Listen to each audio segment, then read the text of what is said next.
Hey, well, hello guys. Old Super Bob here, sitting out at nighttime. Well, of course, I got my dog right here. I don't know if you can see her.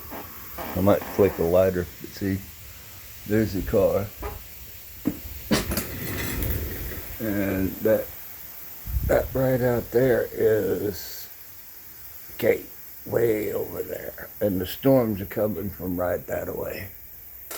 Supposed beach tornado warnings and blah blah blah. But the best part about when it's a rainy night like this, it's cool. There's no mosquitoes. And once in a while you might get some lightning too. I like a good lightning storm. But it's just about to hit Cape on the radar.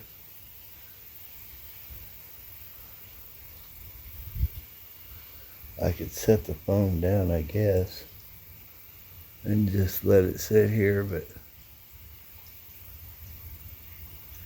thought about turning the radio on, but it's so late.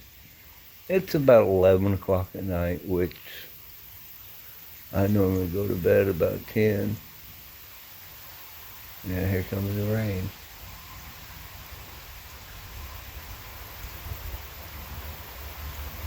Who was it? Eddie Rabbit? I love the rainy night. I love the rainy night. I love the way it feels. Lights up the sky. Ooh, and it makes me feel good. I love the rainy night. I love the rainy night.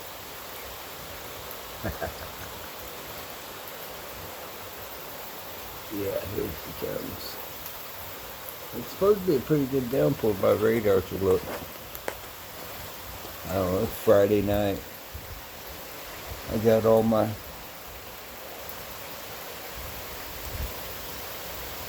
generator work built. I think I've actually got a buddy that's got a carburetor around the corner. Well, I could ask and see if he's got an old weed eater. It's not really a buddy, it's just a guy that's got a whole bunch of junk in his yard. So I could find an old junk. I mean, I can buy a new carburetor off of Amazon for about 24 bucks. And my voltage regulator, it's 30 amp. It's 20, I think 26 or $28. But with the voltage regulator and the generator going like that, it'd be just like having an alternator running in your car. Only better because it's actually meant for charging.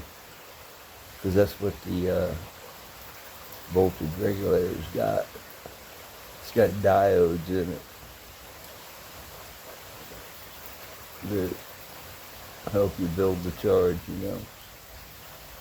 Well, I expected a lot more than this. I might be impatient too. Hell, it might be moving slow. Ooh, there's a big breeze.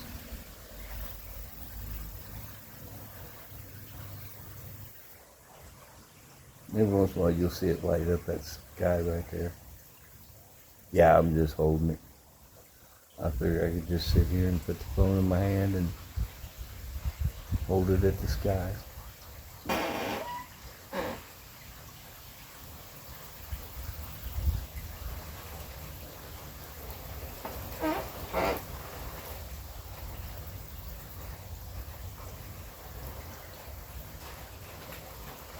I tried to get my phone all straightened out, but I have such a hard time. When I first got this phone, every call kept coming through, said private message and private number and caller ID hidden and blah, blah, blah. Or spam. So as soon as that'd come up, I'd just immediately block that number. Well, hell, I got so many blocked numbers on my telephone. I just turned the notifications off on my phone. I just turned them off. I don't get it. if somebody sends me a message, I actually, once a day, I will click on my messages and see if anything's there. Well, there's never nothing there really, but I mean, I might get something from Nuggy once in a great while. Or if I send Nuggy something and he sends me something back, but normally I don't get messages. I don't get that Messenger Facebook thingy. I don't get that either. Somehow my PayPal got locked up. And I can't get in it. I'm locked out of my PayPal. Now I have my bank account, so I can use my debit card if I want to order something on Amazon, But as far as the PayPal and all that, I really didn't need it anyway. I didn't use it.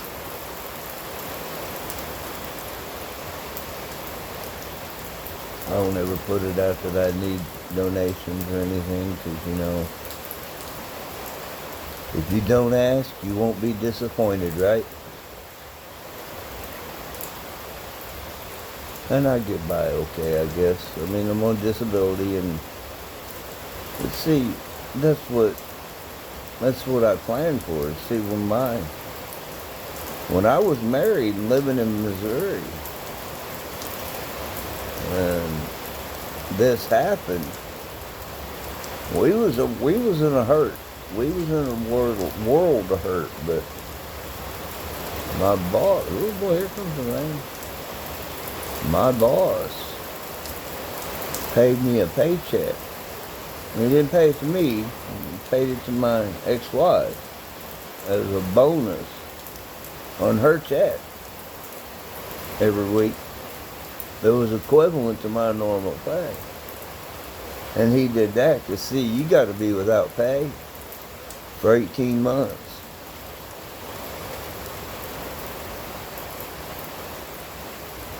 I think it's 18 months. No, it wasn't 18 months. I don't know, maybe it was 6 months. I don't remember how long it was, but I had to be without pay. I could go back and look and figure out, because I had my surgery in June, and I think the ex-wife called the law on me in February? Maybe? So I think it might have been 6 months. Anyway, you had to be on no work and file for medical disability, and you had a waiting period, and while I had that waiting period, he paid me, and so we didn't struggle too bad. But then he quit paying me, and I started getting my Social Security disability. Yeah, it was rough. And then the ex-wife, she kept throwing attitudes at the shop. We both worked at the same place. Hell, we got married in the parking lot over lunch hour and went back to work at 1 o'clock. But I met her there. We dated for about 2 years. Lived in the same house for about a year and a half. And it was something to do with the taxes in the house. Because at the time the house was a split duplex. She lived on one side and I lived on the other. And my boss, he owned the house. And he's pretty well tired of having to deal with anything that breaks on it, he'd have to fix. And so he asked me, Bob, he said, you interested in that house? Huh, what do you mean interested in it? I live in it. He said, no. You and Carol, I want you two buy that house. I said, well, I don't want to buy the house. I said, heck, how'll that work? We ain't even married yet. Who won't get married? I said, well, yeah, I guess we can do that. So I just asked her that night. I said, hey, Sam's talking about giving me the house. And me and you've been together so long, we might as well just go ahead and get married. And that way, it'll be a whole lot easier. And she's like, yeah, sure. Because for her, it was a marriage of convenience. Hell, I was number 5. She'd married her first husband and divorced him and got married again. Both her marriages that time they had a boy, but one each different dad, you know. And then when she broke up with the second husband, divorced him, she went back to the first husband, married him again. And then she divorced him. And shortly after she divorced him, she married another guy. Some Larry fella. And then she divorced him right after she started working at the shop. And I guess it was about a year and a half, maybe 2 years after she started working at the shop, we started dating. And then we was married for 11 years. When I got terminal cancer, I started smoking a little cannabis, and she didn't approve at all. And she called the police, and they arrested my ass, but the judge, he gave me a leniency, you know. He said, "Bud," he said, "you've been dealt a hell of a life." And I had got a lawyer and postponed it just a hot minute, you know. And then also, as soon as she called the police on me, I told her, you know, "That's it, bitch. We're done."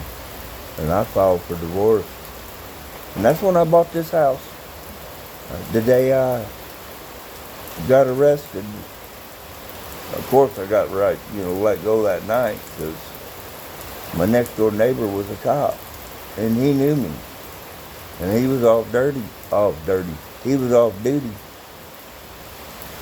And when she called the police, he heard my name on the scanner. He got dressed and came down to the shop and picked me up. Told him, he said, "You can't keep him. He's wearing a chemo bag." I was wearing a chemo bag. And turned around, sure enough, went and stayed at my mom's that night. And I come back to the house. That morning, she was drunk the night before, and that's the reason why she go to law. She's full of piss and vinegar, and yeah, she gonna show me. She called law. Well, the next morning, of course, she sobered up and realized what she'd done. She knew she fucked up. And she told us, "Well," I said, "I'm dying, and you ain't gonna stand beside me. You gonna turn around and call the law on me for smoking a little pot? We're through. I'm gonna be living." I told her, I said, "I'm gonna be living here until I can find me a place." I said, "But I promise you, I'll be out of here pretty fucking quick. So either you be nice, or I'll tell the police that I need to live here because you got family in Cape. And I'll just kick your fucking ass out." And she's like, "No, that's fine." And so I did. That morning, after I left Mom's, I went to the house and I told her that. And I got in the truck and I drove around over here in Illinois, because Illinois had just passed their Compassionate Cannabis Act. And if you was on, if you had a qualifying condition, there's some thunder. Yay!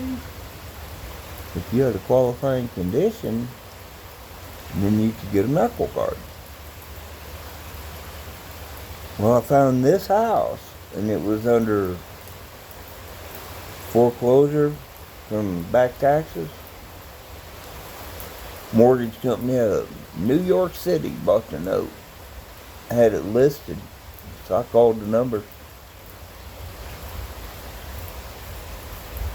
At the time I had pretty good credit. I was in the 700 credit rating. I bought several houses, and my last house was appraised at 120 grand. And the only reason I had a note on it, because when the boss gave it to me, he said, "Now if there's any improvements that you want to do to this house, Since I'm giving you the house, I'll pay for the improvements. And then you can go to the bank and get a note for sweat equity as a down payment. And whatever improvements we do to the house, you just pay me back out of that note. He said it'll kind of make it easier on the bank. I said, okay. So I got new windows and doors and siding and roof. And then went to the bank, got the note. Now, I didn't pay no bills or anything like that. For 11 years I was married, as soon as my paycheck. As soon as I was married, my paycheck went into her bank account. I never had a bank account, really didn't need one, you know, I was a single guy. But when I got married, she took over the finances. She's good at it too. Anytime I needed money, I'd just go straight to her purse. Get in her wallet and get out anything I needed. I think she kept about $100 in cash. And I never needed much. I mean, shit. I didn't even have a debit card. Because I just got up in the morning and went to work. Then get off from work and go home.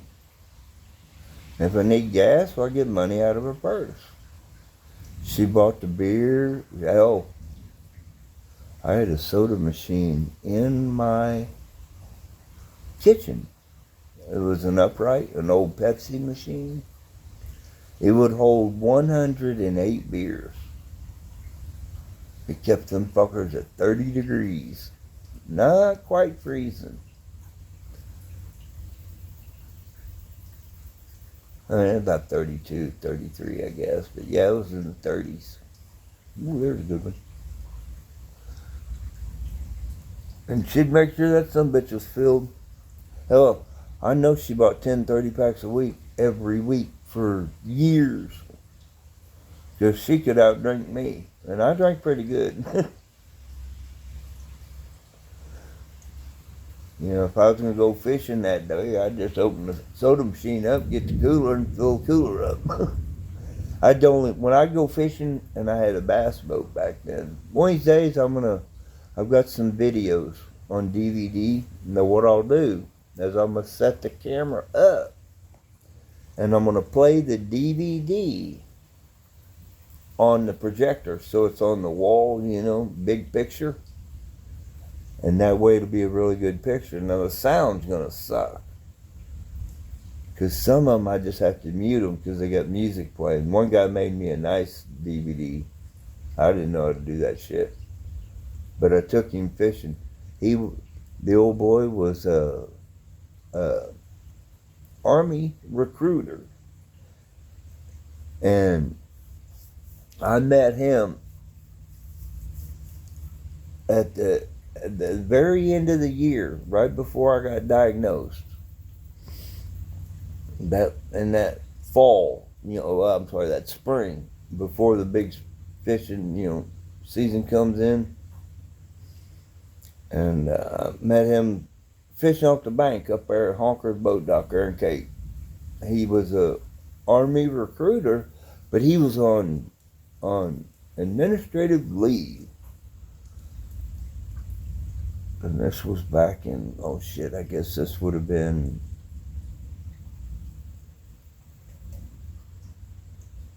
I guess it would have been 2000. And what? 2011, I think it was. Anyway, that's when he made the DVD. I took him fishing on the ski boat. Made him up, because I used to fish from the bank when I didn't want to take the ski boat out. And anyway, so he brought a video camera and still camera, and he brought his daughter, and I took my daughter. And we just had a hell of a day with it. But anyway, he made a big old video. And it's really cool. It shows the boat catching a lot of catfish. I'll show it to you one of these days. But yeah, he was on administrative leave from the recruiting office. Because the group of guys that he had recruited were fixing to go off to their Basic. And they was at the bar and he bought them some beer. They told on him because they showed up and they were hungover and shit, you know. And they told on them that the recruiter bought them some beer at the bar. Well, they were underage. They weren't supposed to be drinking, but he bought them some beer. Anyway, so yeah, I mean, I'm sure that turned out to be nothing anyway, just for formality, but I took him out. I didn't charge him nothing either. I paid for the gas and the bait and everything. Because, you know, I mean, hell. He serving our country. At least I could do is take him out for a day. So I took him and his daughter and we went fishing all day one day. Boy, it got hot that day. I remember too. But I had a canopy that I put up over the seats. Little umbrella so you could get out of the heat, you know. It was good times. But then when I got the cancer and whatnot, I couldn't keep the boat. Don't you do it. She sees something. See, she's up here. Don't you do it. Lay down. Lay down. There you go. Lay down. Good girl. I think she thought she saw something. She perked up like she's ready to take a bolt. And don't you do it, damn it. I ain't got her on leash. We're just laying here she's just laying here in the garage, you know. But yeah, that was a hell of an ordeal. And they only gave me 18 months. When I got to see, it's pancreatic cancer. It's adenocarcinoma. And there was a 2-inch tumor on the head of my pancreas. And your pancreas has a head and a tail. And the only way the only option for pancreatic cancer is they can try to shrink the tumor with radiation and chemo. Or they can surgically remove it. But now, if the tumor has spread outside of its organ, metastasized is what they call that. If that happens, then they normally wouldn't even do the Whipple or do the surgery. And my surgery was called a Whipple. And what the Whipple entails is they'll cut the bottom of your stomach, and out of your stomach, from the bottom of your stomach, comes a duodenum. And that duodenum is what the food goes into. And then you've got bile ducts. You got your gallbladder in there. You got your pancreas. And they add enzymes and insulin and all that into that duodenum that mixes all in with the food. And then it's like a U shape. And then when it comes out of there, then it goes down into them small intestines, and that's where it filters out all the liquids, you know, to go to the kidneys and this and that. Well, when it's the pancreas, see, that pancreas is hidden right behind the belly. And it's up between the lungs and the belly, up in there. Well, mine was on the head of the pancreas, which attaches to the duodenum, so they had to cut. Just imagine a chunk. They'd take the bottom of the stomach off, part of the pancreas, the part of the duodenum that was attached to the pancreas, that 2-inch tumor, all that had to come out. And then they had to go on down where the gallbladder's at and cut it down there, because they took the gallbladder out a month before. That's how they found the tumor, during a gallbladder surgery. My gallbladder hurt me. It didn't burst on me, but it hurt me real bad. And went to the doctor, and the doctor said, "You gotta go to the hospital. You gotta get your gallbladder out." All right. Well, the next day, they took gallbladder. I went to the hospital that day and that night. And then the next morning, they took gallbladder out and stayed that day. And then the next morning, I was released. But during the gallbladder surgery, that's when they found the 2-inch tumor. And so that's when they scheduled me to see Dr. Steven Strasberg. at the Center for Advanced Medicine in St. Louis. It's part of the Barnes Jewish Hospital, the big Barnes, the campus, you know. And I went up there and talked to him, and he said, yeah, well, it hasn't metastasized. So that means we can do the Whipple surgery. And I'm going to schedule it for 30 days out because I need you to not drink a drop of alcohol because they know that I was a functioning alcoholic. And he said, no more booze for 30 days. And then I'm going to put you on the table. He said, now that surgery is going to be about 10 hours. He said, now if you sneak alcohol in these 30 days up to the surgery, he said, when you're laying on that table, your body will go through a withdrawal. And it can twitch. Even under anesthesia, it can twitch. He said that happens, and I happen to be down there cutting around that tumor, and I happen to cut the aortic valve, or aortic vein, or whatever it is. You'll bleed to death on the table. He said, and I'll be damned if I'm going to have you screw up my reputation. Because he had a good success rate, you know. I mean, the Whipple surgery, at the time, only 25% of all diagnosed cases would qualify for the Whipple surgery. Out of the 25 that actually would have the surgery, 5 would die on the table. 14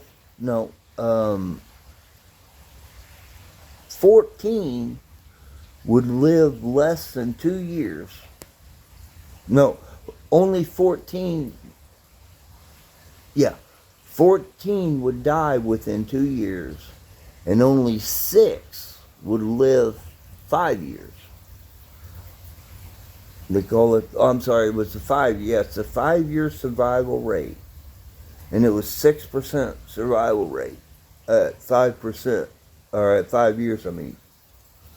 In other words, 6 out of every 100 that have the surgery will live beyond 5 years.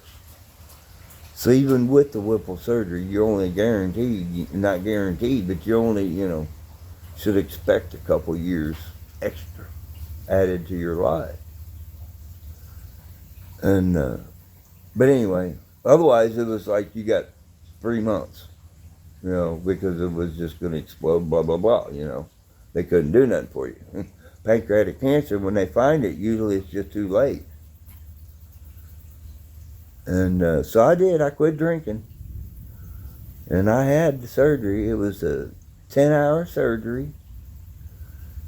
And they opened me up. When they opened me up, they realized that it had spread outside the pancreas. In that 30 days, from the time they found it, and they said, well, it's contained. It's stage 2. As soon as they opened me up, and they realized, yep, it had metastasized outside of the pancreas. They had to change the classification to 2B. And the B part meant that it went to my liver and my lung. So, and it got in your lymph nodes. And when it gets in your lymph nodes, then it's basically just floating all over your body, and you're just playing catch up at that point. And most normal doctors would have went ahead and just closed you up, said no, but he did. He stuck it out. He said, no, we're going to do it anyway. And so they did the surgery, and they well, it was 5 days. It was 5 days in the recovery room. And then I was discharged. So that wasn't too bad. But it was rough. It was worse. They said the Whipple, because I have Whipple attacks, and they say the Whipple attacks are the closest thing to childbirth a man can experience. Yeah, I hear the neighbors outside talking, hollering. Must be drunk.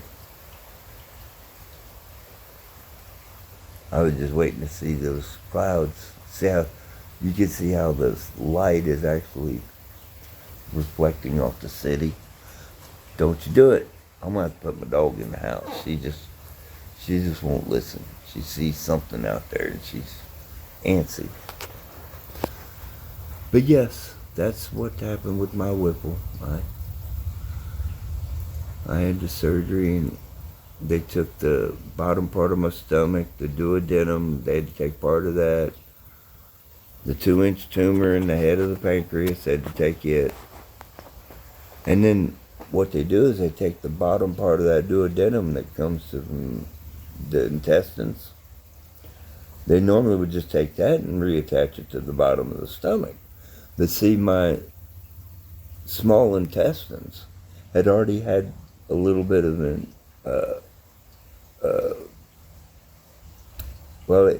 it wasn't engorged or whatever, but they had to take 18 inches of my small intestines, along with the whole rest of it, and then they stitch it all back together. You can go look it up, and it's the Whipple procedure. But yeah, he did. He closed me up. Took 38 staples down the center of my belly.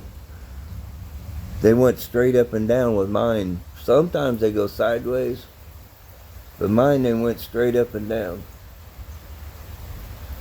And it took 38 staples to close it up. Wow, it was a big one. And then I did. I went home. I come out of intensive care, and when I woke up out of surgery, see, my ex-wife, her and her son had stayed there. At the time, I was still married to her. They had stayed there and gone out bar hopping. Well, it was a 10-hour surgery. It was about 8 o'clock when I finally, I guess maybe it was 9 o'clock. Might have been 9 or 10 o'clock. It was late. I don't know. I can't remember. But it was 6 hours. I'm sorry. It was a 6 a.m. start time on the surgery. And it was 10-hour surgery. And then I had to, wake up from the anesthesia.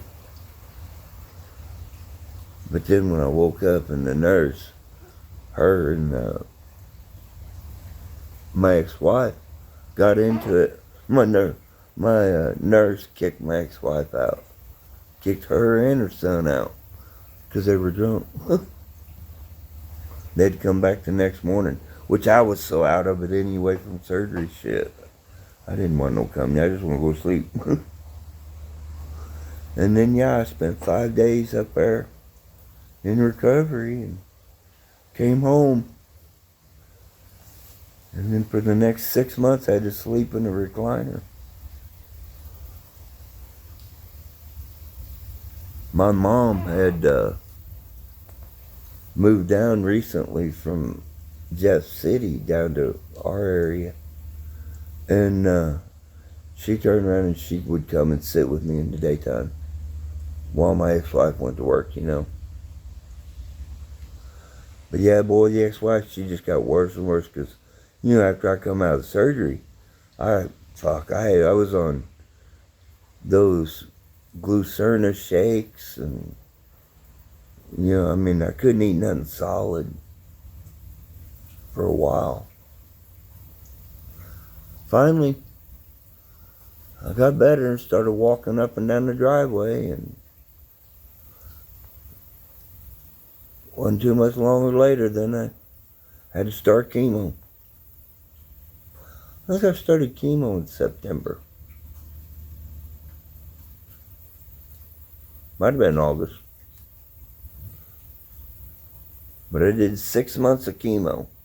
Every other week. I did 12 rounds, I'd go up to the Siteman Cancer Center in Creve Coeur. I'd sit in a chair for 4 hours while they pumped me full of stuff. And then they'd give me a bag. Had a pump to it, And I had to go home with the bag. And I'd stay on it for 36 36 or 40 hours. But chemo was on a Monday, and take the bag off was on Thursday.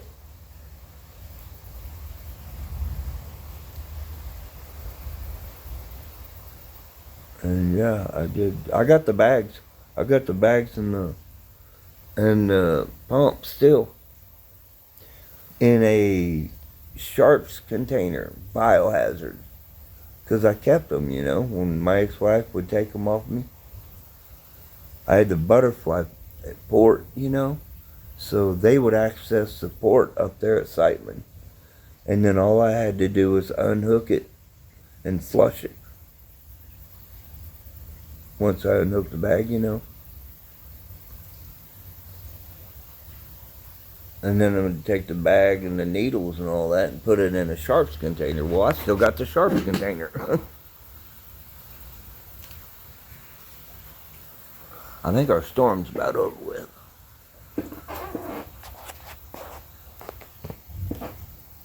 But yep, that's kind of how I got to where I'm at now. When I moved in over here, like I said, I filed for divorce. She tried to drag the divorce out for a year and a half, thinking I was going to go ahead and die, you know. I showed her. Judge asked, "What do you want?" I said, "Well, I want half her shit." I said she'd keep the house and the payments.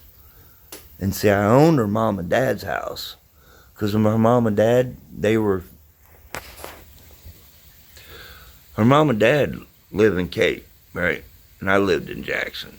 Me and my ex-wife. We owned our house. Well, we were paying for our house, but we had good credit, you know. And they were fixing to lose their house.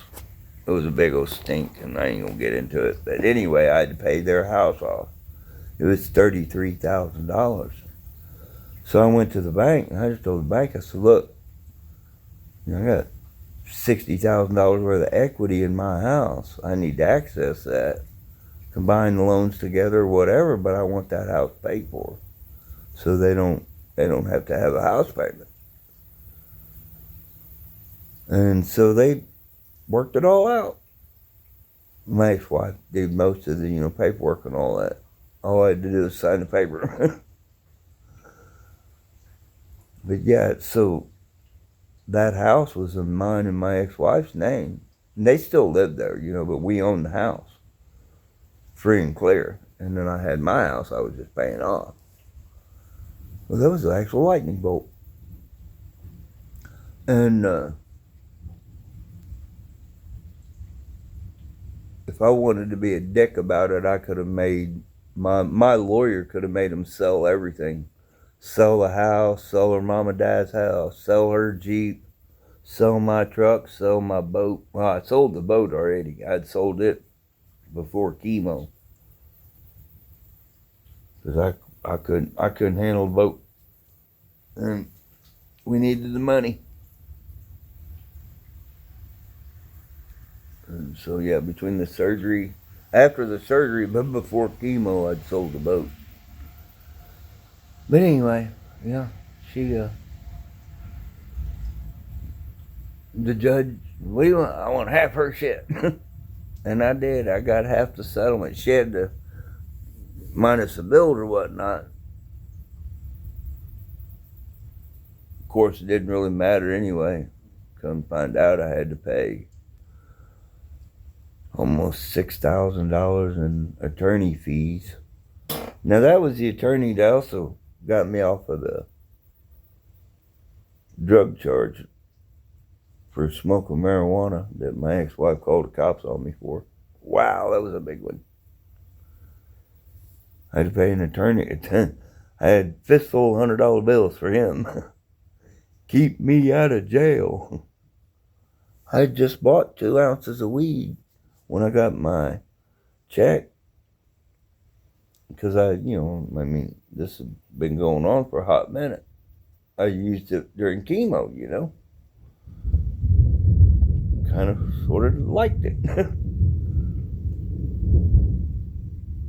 a big thunder, ain't it?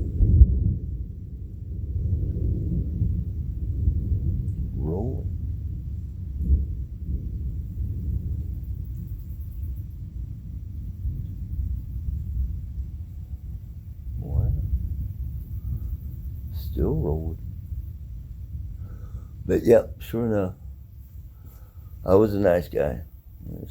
Just give me half the value of the shit. I don't want you. You don't have to sell nothing. So they worked it out. I don't know how they did it and don't care. But she did. Her lawyer kept postponing it. Well, we need to go reschedule the hearing. Blah blah blah blah blah. And my lawyer finally said, "Look, that's enough. We're going to settle out. We're ready." And so yeah, I paid him off, and then I bought the roof for this house, and I bought my sister a car, and I bought me a Camaro. It was a little 6-cylinder. Ended up having a bad motor and tranny in it. I went silly with the money. I paid off at the time after I moved in here, I lived here for about 2 months. And my daughter's mom called me.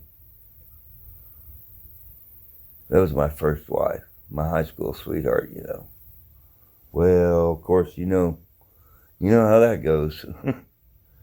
She lived here about 1.5 years. Well, I paid her car off. Helped support her. I had money, I mean, fuck.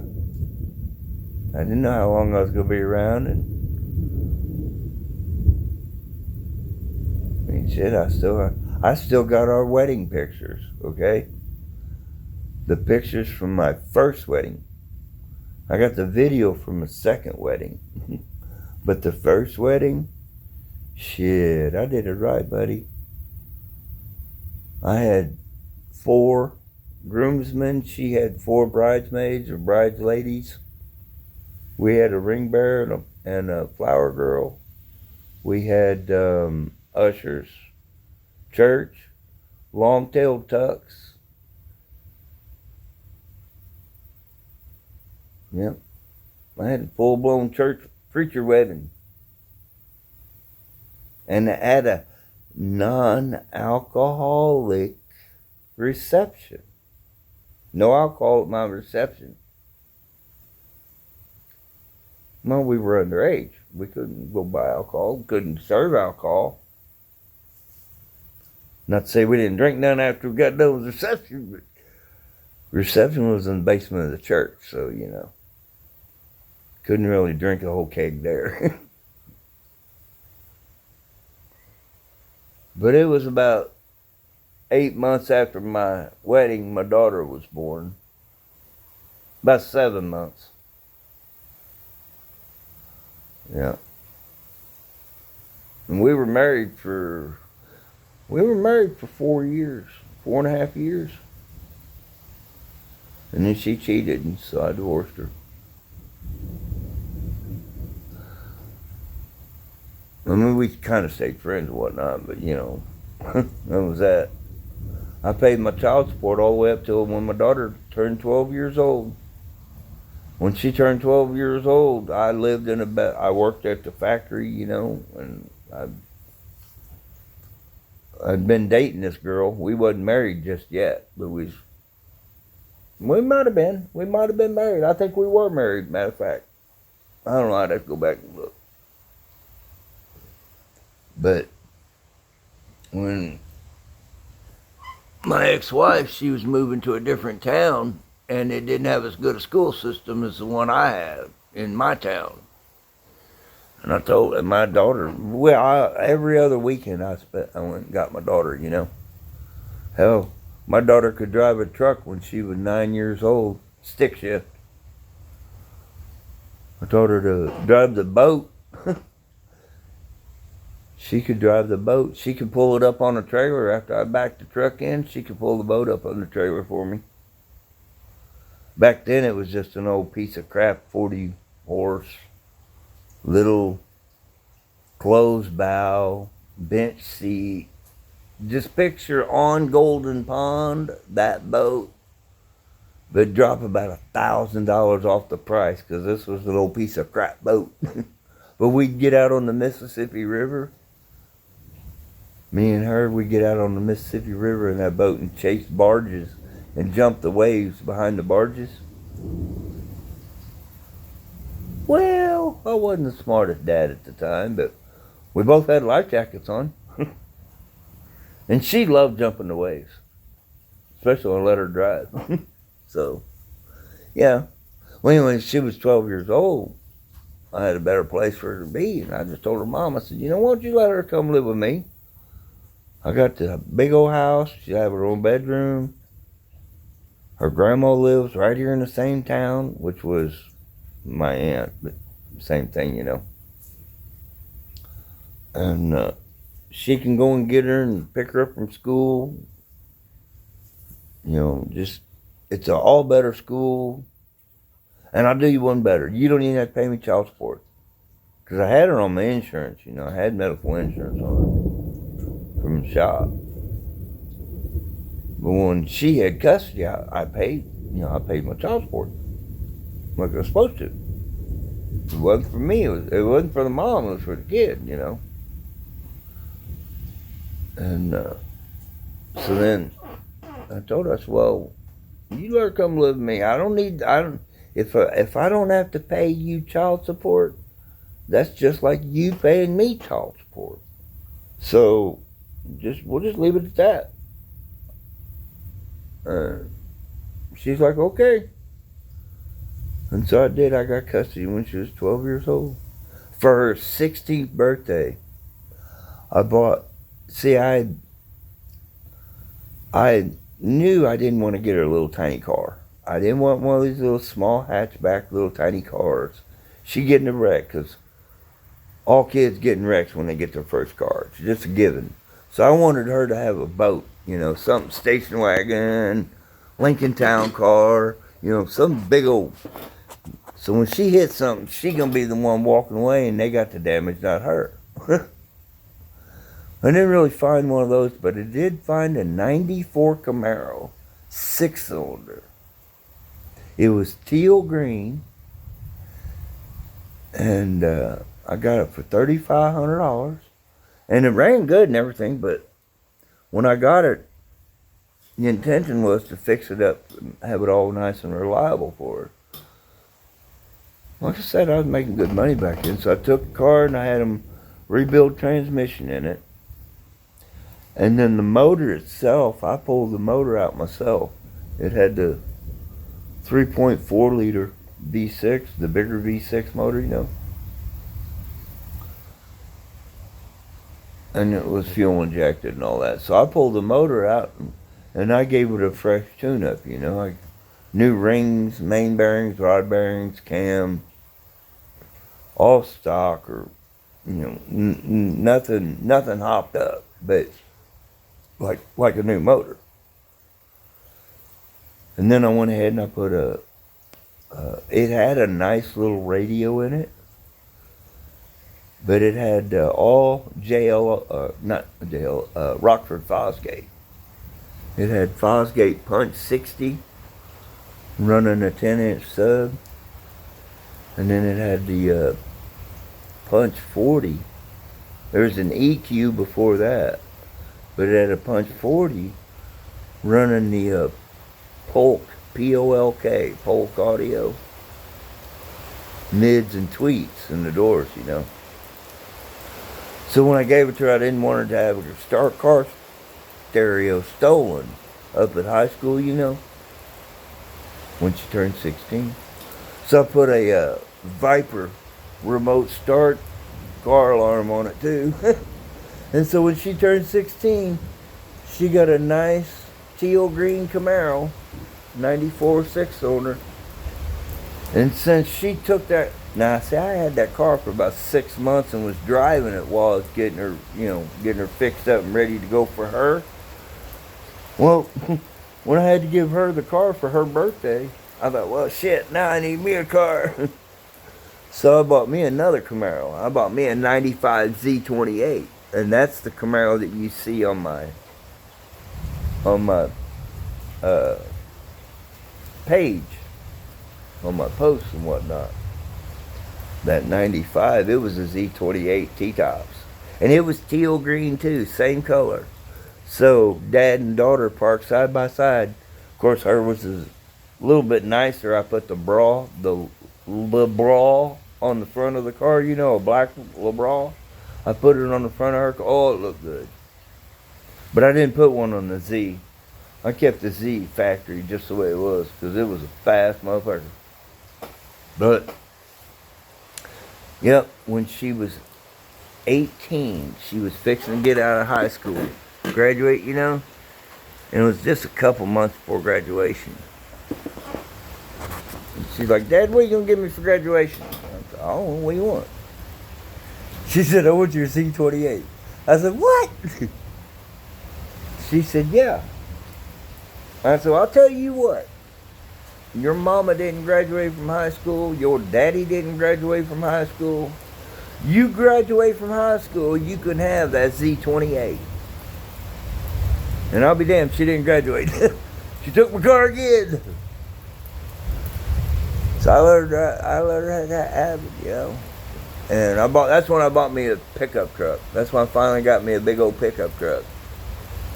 It was a 3-door, a half door and a big door, you know. Big old white, had the white Tahoe cover over the tailgate. It was a nice truck. But I had it all the way up till the day I moved in here in that truck. But my daughter had the Camaro. She kept my Z28. She kept that car all them years. And when I moved in over here, she still had that car. And she would drive it from Poplar Bluff to here, which is, you know, a couple hour drive back and forth, once a week, because she had a hookup on some weed down there. And since I moved to Illinois, I didn't really have a hookup anymore. You know, just wasn't happening that way. And so every week she'd bring me an ounce of weed from down there. Of course, I'd pay her and give her a little extra cash, you know, for the trip and whatnot. But one time she came up, the thermostat stuck on the car, and it overheated and bent a valve. And we had called tow truck. Luckily she was right here in town. Well, not here in town. She was in Cape. But luckily she was in Cape. We had it towed to the shop, but it was just going to be too much to fix, and so it sat at that shop for 6 months or so, because the owner of the shop is family. Her family, not my family. It was on her mom's side. And wow, there's another big one. And I just told him, I said, well, hey, I'll tell you what, to help you out and give me something to tinker with, won't you let throw that old Camaro and drag it over to my house in Illinois? And he's like, all right, I'd be glad to get off my fucking lot. And he did. He brought it over here, and so I used hand tools here in the garage. I pulled the head off of it, replaced the valve, and put it. I didn't do nothing else except, you know, gaskets and whatnot, and just new valve.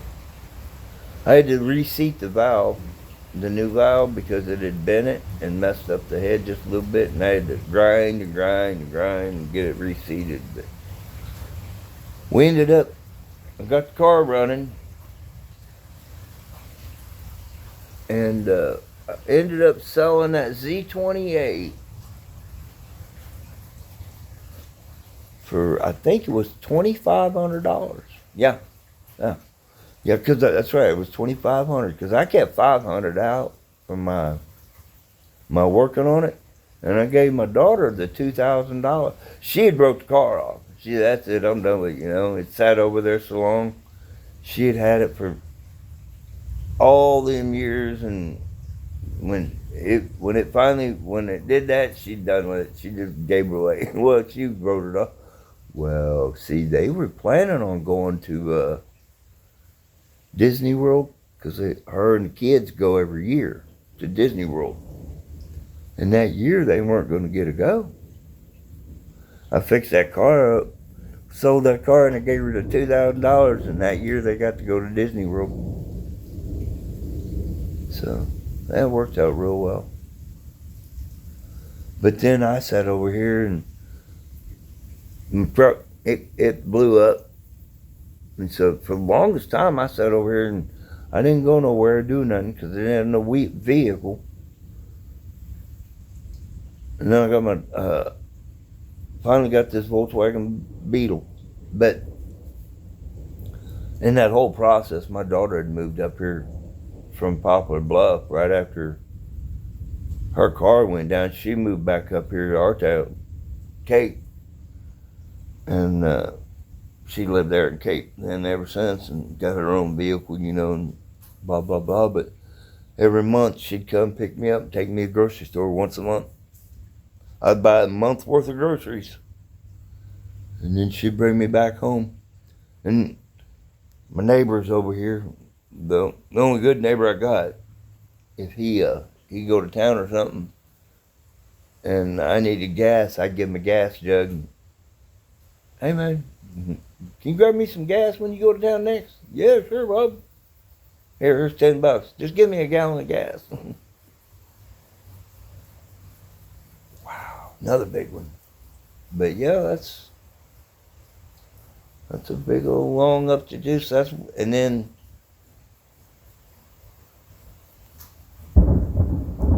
wow, ooh, getting big now. Maybe I was just maybe I was in just such a hurry to get the storms going that I came out too early.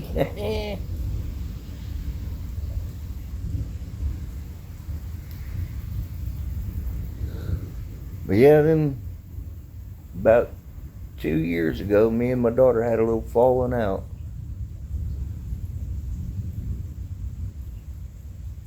I didn't approve of the individual she was a dating, and it was just a big old ordeal, and I'm not going to get into it. It's more personal than it need to be, but needless to say, I hadn't seen my daughter or my grandkids in about 2 years.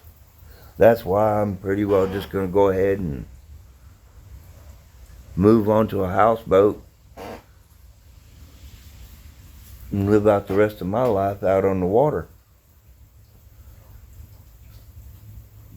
Running the waves. I haven't decided if I'm going to keep this house because my house here, it's almost paid for. I ain't got nothing hardly left on it. And if I move out to the water, I mean, that was the main reason I bought this house, is because it was on foreclosure. Oh boy. It was on foreclosure.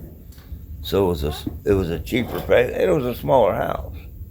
It was a cheaper house, you know. I mean, it was something that was in my budget, right? Well,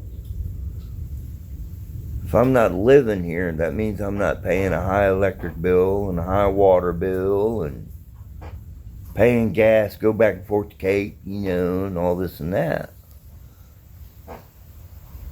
So, I mean, I can move out on the water on a houseboat, still keep this house and not live in it, just still have it and have to make a house payment and be okay.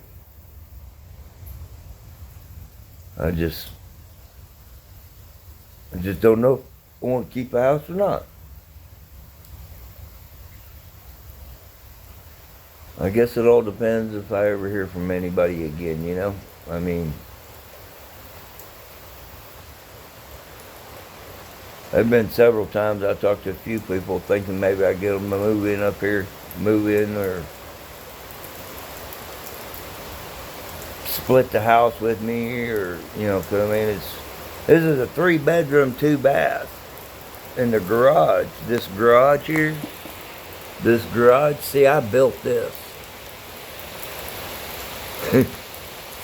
I could show you a little a few mistakes. Oh, well, I'm going to put it back out here. It's getting big. I could show you a few mistakes I made. That'd show you, yeah, that's Bob. But I ain't going to. Not tonight. Watching the big old lightning storms and chit-chatting with you fine folks. So yeah, that's where it's been awful lonely for me for a long, long time. I got used to it, you know, because I mean, I don't have anybody ever come by because the old factory, people from the factory, you know, I was the boss. The only one above me was the owner of the company. And the very next person below me was my wife. I did all the machine work, I did all the building machines, repaired machines,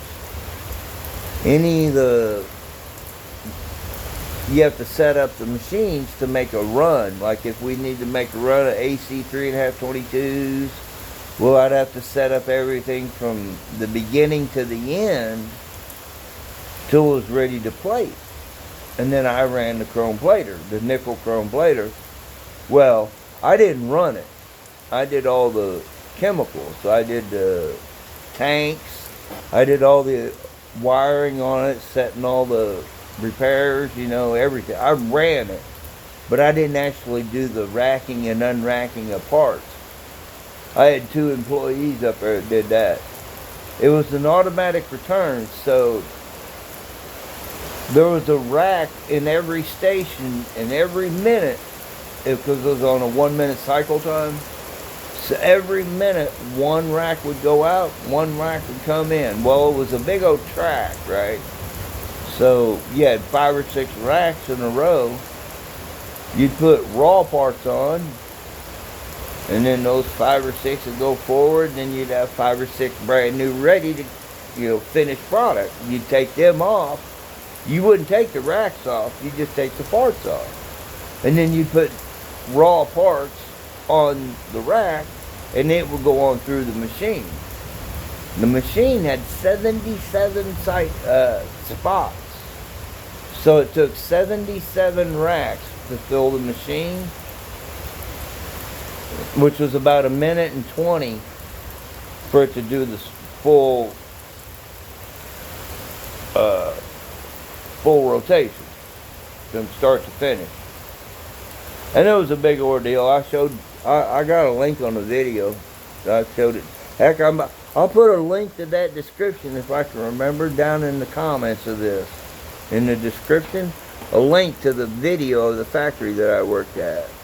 But see, I did all the nickel chrome plating. I did all the tank maintenance. I did all the machine maintenance. I helped build. And when I say help build, I'm talking welding to plasma cutting to machines. But I used a vertical and a horizontal mill, surface grinders for when you'd have to make plates or something. The boss man, he did all the actual dies. He made all the cutting tooling dies. He did that, and he treated his own tooling dies for the machine. But I didn't do tooling. I just did the rough machinery, you know, the bearings, like a roll cutter. If the roll cutter needed a new set of wheels, I'd tear the roll cutter down, put a new set of wheels, and put it back together. Get it back up in service, you know, because we were using it. You know, buffing wheels need changed. I'd change the buffing wheels. Bearings need changed in the buffer. I'd take the buffer apart, put bearings in it, you know.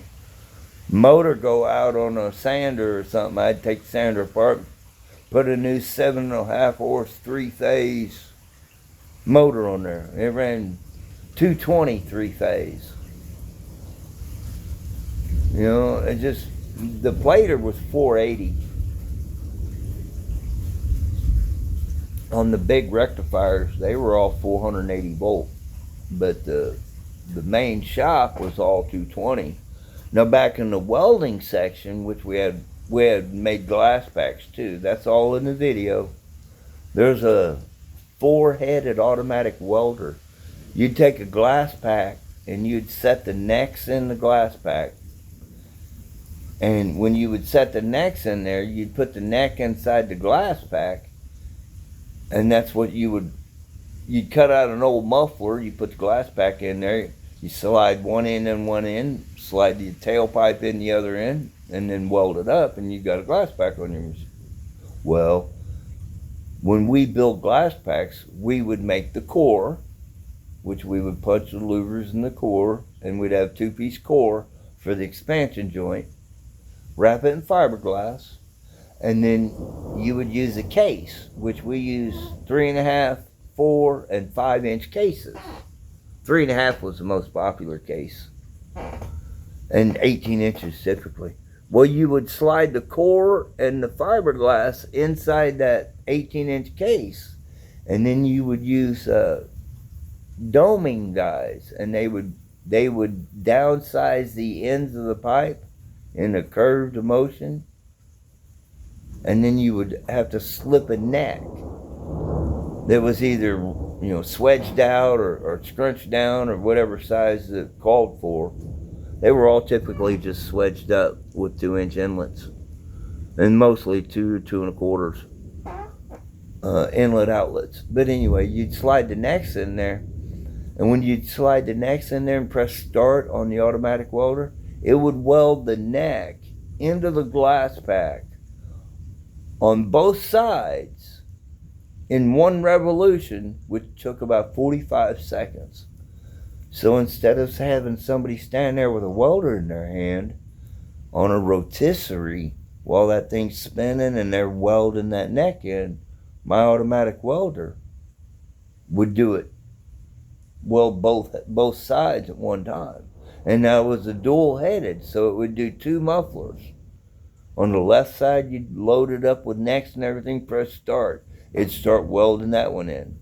Well, then you go to the right one, and you'd take the finished welded part up. You'd load an empty up on there, add the necks to it, press start on that welder, and bingo, now you got two welders going for efficiency, because we were all about efficiency. When you're in a factory, you gotta, it's piece rate. And yeah, I built that welder.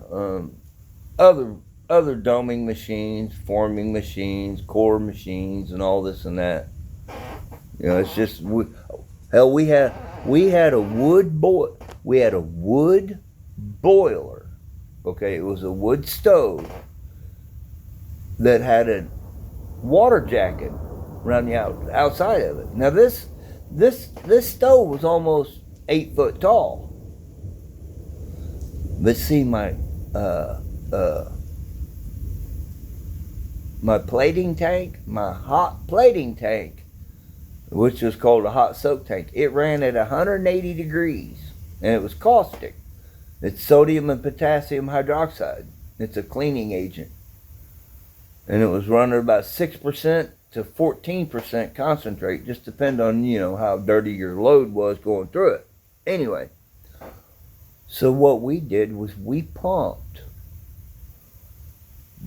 that cleaning solution, which is caustic, which means it wouldn't rust the metal or eat the metal out, because it's not an acid, it's a base. It's on the other end of the scale.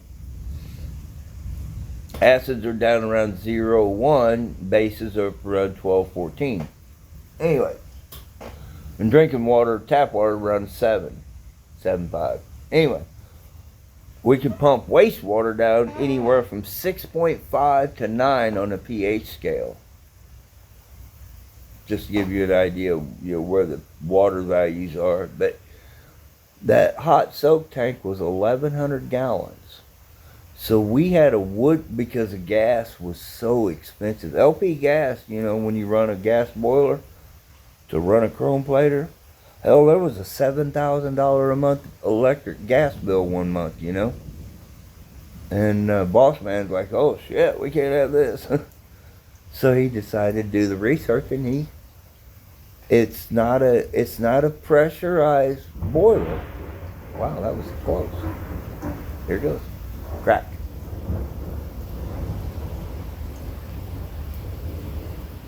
No, it's just traveling.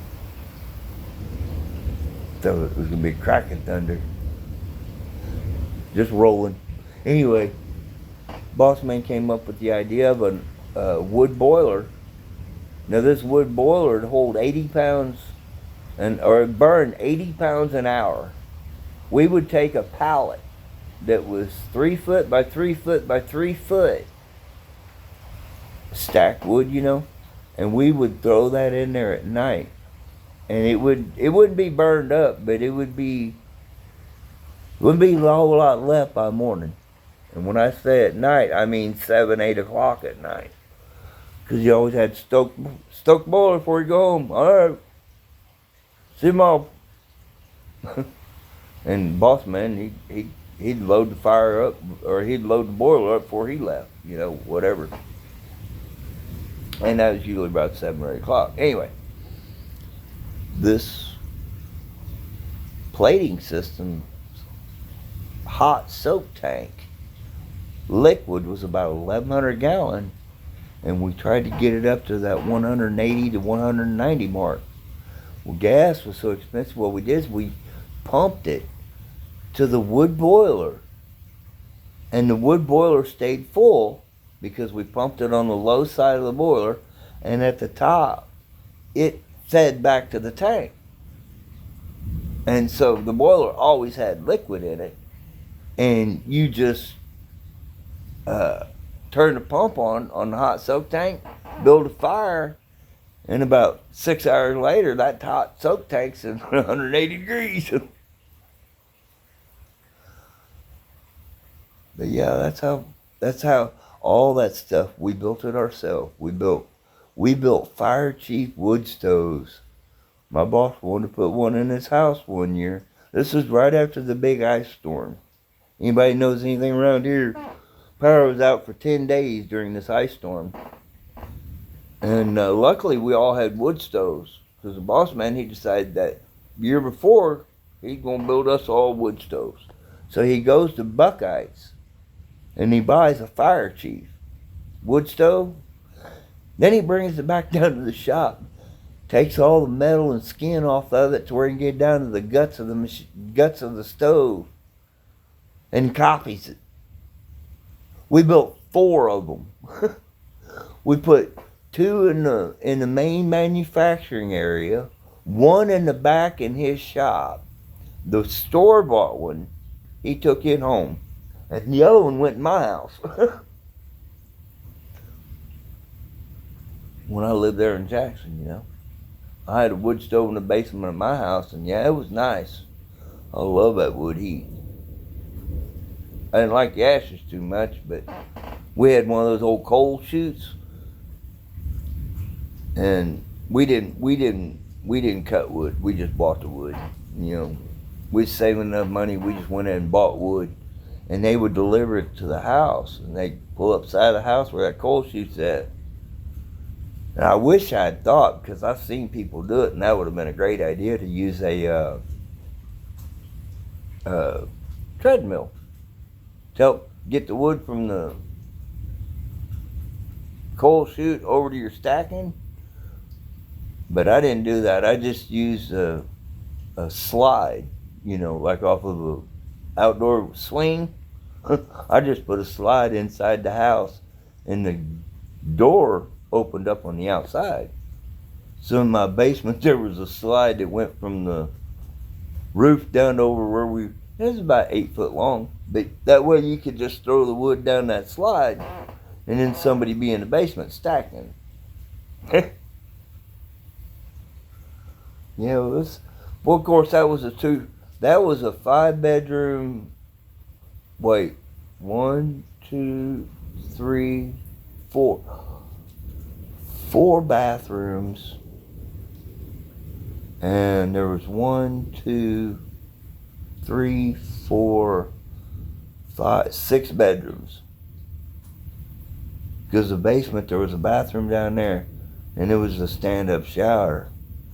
Then my bathroom in our master bedroom, it was a bathtub. The guest bathroom was a bathtub, and then the bathroom upstairs was a bathtub shower. So, yeah, it was a big house. Need a lot of heat. But that's also why I said when I moved in over here, this is just a little 3-bedroom, 1.5 bath, and I'm here all by myself. I offered my kids to move in a long time ago when I first moved in. They're like, sorry, Dad, there's just no way I can move back in with you. I'm not living at home again. Well, like, oh, hey, we got bolts this time. I'm like, okay, whatever. So yeah, I've moved my bedroom into all 3 different bedrooms. I remodeled the 1 bathroom. The other bathroom it's a 1.5 bath, The others are like a toilet sink, but I'm gonna go ahead and put a stand-up shower in there. So I opened it up, and I've been tinkering with it, not much, but I have no gumption to fix anything around here, because I'm not fixing it up for nobody. Nobody gives a shit. So I figured, what the hell?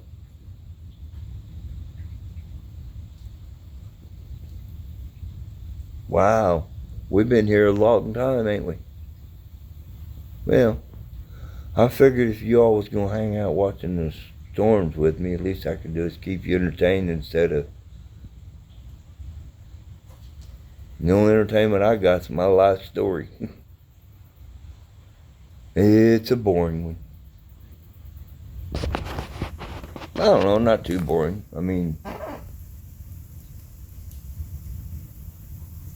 I have beat pancreatic cancer for 14 years now.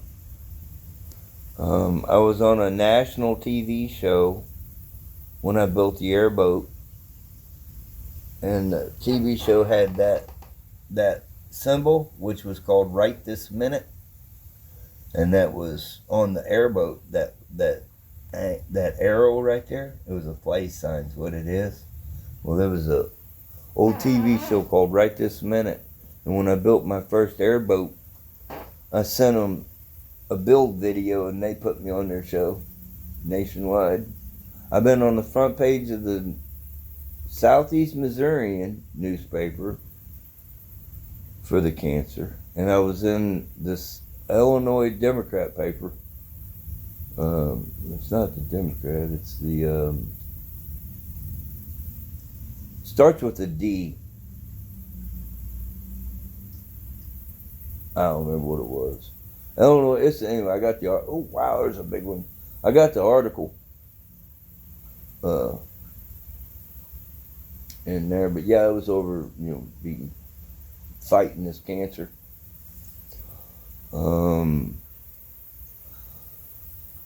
Let's see.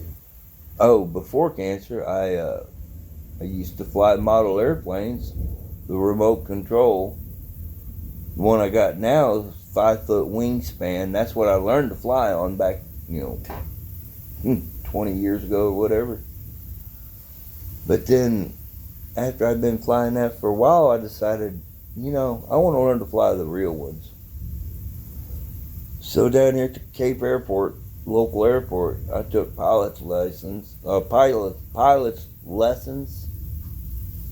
was a student pilot, and I did solo. I soloed 3 times. I got about 75 hours in flight time. But then when I got to cancer, well, before I got to cancer, it was before gallbladder. But it was right at the same time frame. I couldn't get my blood pressure to go low. It was way too high. It kept staying high, and I couldn't pass my medical. Because you have to have a medical certificate for a student pilot. And if you don't pass your medical, then you can't have a student pilot certificate. And you can't have a student pilot certificate, which is a student pilot's taking lessons and going up in an airplane.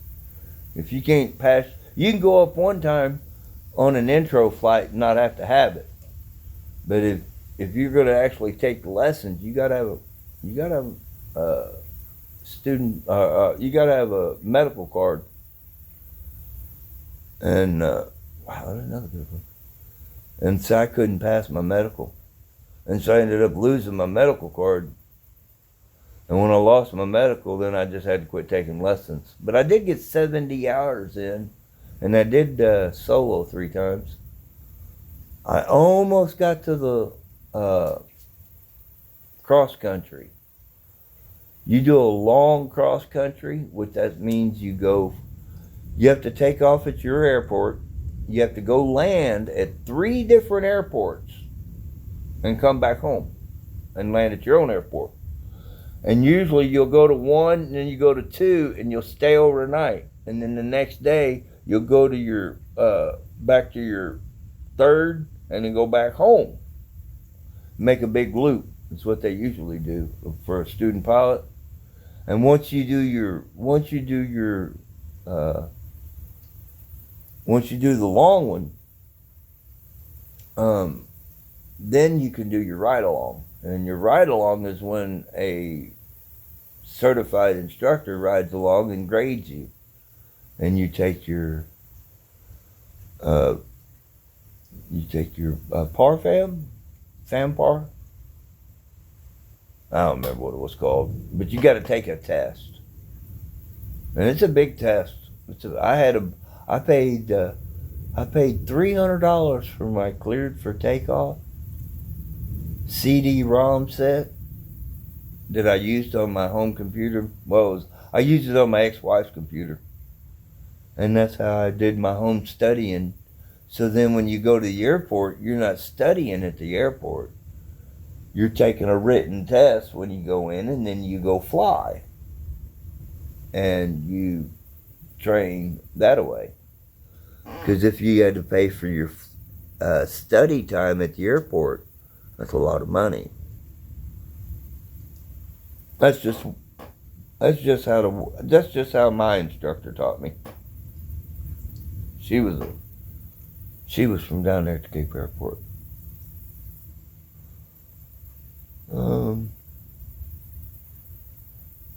Yeah. And now I just, like I said, once they deem me disabled, and I moved here and did all wow, there's another big one, huh? I did all my doctor consulting, and I've had the colonoscopy, and they removed 8 polyps, and 5 were malignant. Only 3 were benign. And then I had a big old chunk of cancer nugget taken off my leg, my ankle area. And then I had one up in my groin area removed. I went and had a manogram, and they found that it's malignant. It's not benign. It's benign. It's not malignant. Tumor in my right breast. But they said it's slow growing, and it looks to be benign, which means no big deal. Just watch it grow. Same thing with the one in my lung and my liver. When I had them last checked, they hadn't grown. Everything was just, because I quit drinking. I changed my appetite. Wow, that was a big one. I changed what I eat. I don't eat no sugars. I don't eat no carbonated drinks. Here comes a big crack.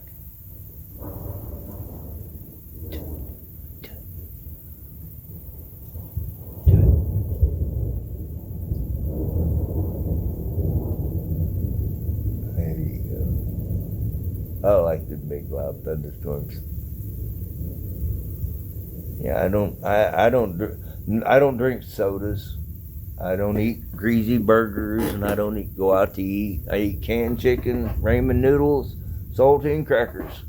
I used to eat other stuff, you know. Back in the day, I'd get some Chef Boyardee and I'd get hamburger. But every time I would eat it, I'd have a Whipple attack. And fucking Whipple attacks hurt. Now, I ain't gonna lie to you. They take your breath away. I've been passed out before with them. But you learn. You start to learn. You'll get those indications. Oh, you're fixing to have a Whipple. You're fixing to have a Whipple. Oh, dude. Oh, dude. And then about that time, you see you've got all that time there you can react. And if I'm driving in the car, I can pretty well determine whether or not within 20 seconds whether or not I'm going to be pulling over. Now, at that point, it don't matter. If you had a flat tire, you'd have to pull over, right? Well, it's the same thing with a Whipple. All of a sudden, it goes to hit me, and it hits me hard. I got to get pulled over. I'll pull over, in a parking lot. I was up there at the Honker's boat dock one time, sitting there watching the world go by, and all of a sudden, a Whipple hit me, and I come out my RV. Because that's when I had my RV. Some people remember I had an RV. After I moved in here and it flooded. And our flood water was about a foot in the garage. My garage here. And it was for the longest time. I think it was back in 2017. It was here for a couple of weeks. The floods were. That's when I said, the heck with it. I got to get me a vehicle. And so I ended up buying this RV for $1,500. And they let me finance it because, I ain't got no money no more. I'm broke. I'm paycheck to paycheck. Disability check to disability check. So they turned around and they let me make payments on it. And I paid it off and I went and picked it up. And drove it home. I ran out of gas gauge, didn't work. I got 10 miles from home and I ran out of gas. And at the time the river was froze. The river had flooded so bad up here that you couldn't get to Cape. The exit from Cape Girardeau to McClure, Illinois, which is southern Illinois, East Cape flooded. They had mobile homes on blocks that were floating. It's crazy. But that was the same time frame when finally it was in the flooded water port. And I said, that's it, I got to go pick that RV up. And I had to go all the way up north. My daughter, she came over and picked me up. She had to go all the way to Sikeston, which is about 45 minutes. Wow, that was a good one. Which is about 45 minutes south. And then come up on the Illinois side to get over here. And she picked me up. And we had to go an hour and a half north. And now on the way back, see, she jumped. We didn't know where we were going at the time, but she didn't know. But on the way back, she realized she could jump off over on Perryville. Across the river up there around Perryville, Alton area. And so she crossed it up there. And I went ahead and came in the other hour down the road this way. I got 10 miles from home and ran out of fucking gas in that RV. She called her friend that she knew that lived over here, because otherwise she's going to have to go all the way to Sikeston again and get me some gas. And so she called her friend who lived about 15 miles north of me. Now, it would have been 10 miles in, or 5 miles in, but where she had to drive, brought me 5 gallons worth of gas, and I was able to drive the RV the rest of the way home. Sure enough. And I had that RV for a long time till the tranny was going out of it, and every one of the tires had sat so long they were all dry rotted and starting to separate. And I couldn't afford to fix it all. I done replaced the carburetor and the starter and all this and that. And gas, good Lord. I got 2 miles to the gallon. And some bitch just ate the gas. I had a big old 460 with a 4-barrel. But yeah, I had the RV. That was fun times. I think our storms were done. I think that was the tail end of the storms. And the lightning's one more time. The lightning's behind me now. And I've been on here enough. I think I'm going inside. Well, I hope you all enjoyed. This has been a long talk. You got to learn a lot about me. Don't hold it against me. But yeah. I was 42 when I was diagnosed. I'm 55 now. When I was going through chemo, I had mouth sores so bad that I couldn't brush my teeth. And it got so bad that I got cavities, and I was drinking all those chocolate Glucerna shakes, and those Good Housekeeping shakes and this and that. And I just sweetened my teeth up so bad that I had cavities and all that. And ended up, several years later, which was about 5 years ago, I had all my teeth pulled. I had 18 teeth pulled in one day, and I said that was it. I was done. And they made me a set of dentures, but they hurt, and I don't wear them. I haven't had no teeth in so long. I don't need them. Uh-oh. Nope. Don't get over here. Okay, yep. Tell you what, let's call it a night, guys. You all have a blessed night. We'll catch up the next round. Captain Super Bob's out.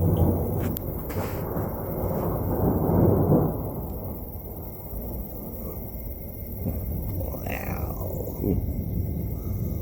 One for the road.